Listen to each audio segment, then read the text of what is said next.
Here are the best ways to sabotage your fat loss goals. Firstly, thinking of it as a weight loss goal versus a fat loss goal.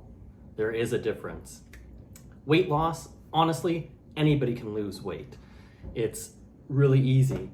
The problem with that is when you lose weight, you're losing body fat, yes, but you're probably already losing muscle mass as well. So lots of people make the mistake of doing way too much movement, maybe too much cardio, under eating, starving themselves, you name it. There's so many things when they're thinking about weight loss. If you're thinking about fat loss, your goal is to preserve muscle and just lose fat. Mistake number 2, calorie counting versus macro counting. Big difference. Often people mess up because they're calorie counting. So they don't really care what they're putting into their body. They're just making sure they're in a calorie deficit. So they might be having a higher amount of carbs, fat, less amount of protein typically. Maybe they're counting calories from alcohol, again, which is pointless calories, things like that. If you're thinking about calculating your macros or counting your macros, you want to make sure that you're every day having enough protein, carbs, and fat. To do this, you obviously need to figure out what your metabolism is today with the activities that you're either doing today or going to add into your program. So once you know your metabolism, once you know your daily calories, you're going to break it down into protein, carbs, and fat. What I've seen time and time again work well for macro counting is 35% of your calories coming from protein, so that your muscle doesn't atrophy and die as you're adding more things like cardio, resistance training, other activities. You want to keep that muscle because that's going to keep your metabolism higher than not having it. Oftentimes, when you're calculating your calories to figure out your macros, people are way too aggressive in their cutting and they're under eating and overtraining, which again, our body is, might lose some fat a little bit at the beginning, and then it's going to plateau and you're going to run into problems because the body thinks it's dying, so it's stressed. And then you have to keep cutting and cutting and cutting and cutting until there's barely anything you are allowed to eat anymore, and your metabolism is now screwed. What you want to do to figure out your metabolism, a super easy way would be weigh yourself every single day. If that weight's not changing, cool. What you're putting into your body every single day is probably your metabolism.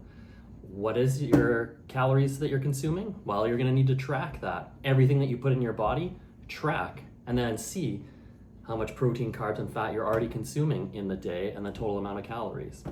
You're also gonna wanna track your energy expenditure. So the exercise activities that you're doing every single day, figure out how many calories that's burning, then add that up into your total daily calories, and then maybe just a little bit of a calorie deficit of 500 calories. Again, we're not going to track just calories in versus calories out. That's the first step of the formula.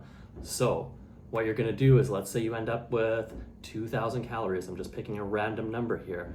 Then you're going to break that apart into protein, carbs, and fat. And remember, I love when people are doing 35% of their daily calorie intake from protein. The other 2 you can figure out on your own or ask a professional like myself. Another common mistake people make when they're trying to lose fat is they're not moving enough. Often we're just sitting all day long. Maybe you're lucky and you have an active job, and maybe that's not you.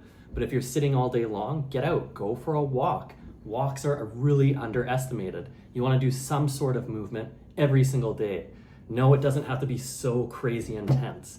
You're going to do your daily walks. Spend at least an hour a day walking. It's not very much. Another common mistake people make is not strength training. Remember, I said muscle is going to help stimulate your metabolism. You want to keep as much lean muscle mass as possible, and you want to keep putting on more every single year. So I want you to start strength training, and I would recommend at least twice a week strength training. Ideal would be somewhere between the 3 to 5 times for strength training. And when you are strength training, it's not like a light aerobics class.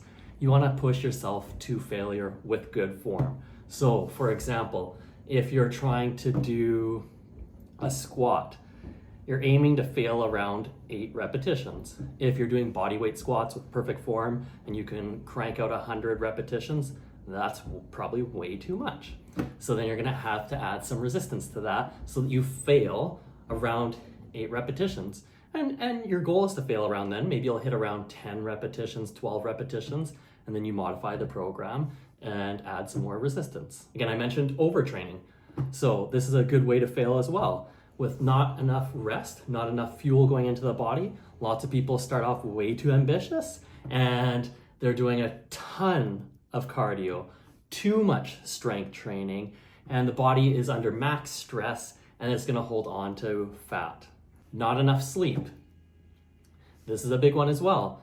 Lots of people like to stay up really late and get every second they possibly can out of the day and have maybe 4 or 5 hours of sleep. You want to have the right amount of sleep for you. Yes, everybody's different, but the main thing is you want to get into a deep sleep, stay in a deep sleep. This is when your body releases human growth hormone, helps repair everything. The good average safe bet is 7 to 8 hours of sleep. Some people need slightly less, some people slightly more.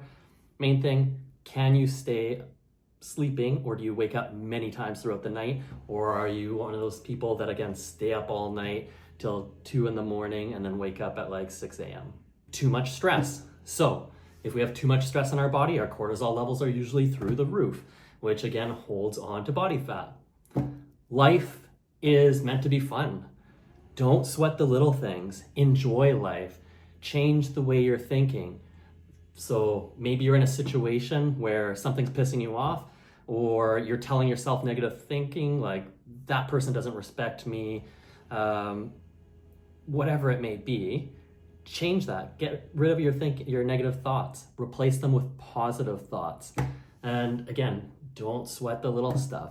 If you're having a problem with that, journaling every day works. Breathing techniques work. Meditation works. There's so many different things that can work. You need to experiment, see what works for you so that you can lower your perceived stress. If all these things you're doing perfectly still and you're not losing fat, then go see your naturopathic doctor. Get them to run tests, get your blood labs done, check your hormones. Maybe there's something out of whack there, or maybe something that you're forgetting to put into your diet. Maybe there is a supplement-wise. Maybe it's food-wise you're forgetting. Maybe you're forgetting to eat vegetables. Maybe you're forgetting to have more water. Could be anything. But the safe bet, typically most people, when they're doing things correctly, are losing a pound of fat per week. Some people it's slightly more, some people it's slightly less. It really depends how much you have to lose and how strict you are to the plan. So, sum it up. You're not thinking about weight loss, you're thinking about fat loss. You're not thinking about calories in versus calories out. You're thinking about how much protein, carbs, and fat do you need every single day to repair optimally to hit your goals. You're not under eating. You're moving every single day. You're strength training at least 2 to 5 times a week. You're getting a nice sleep. You're hopefully, whether you're losing fat or not, you do get your labs run.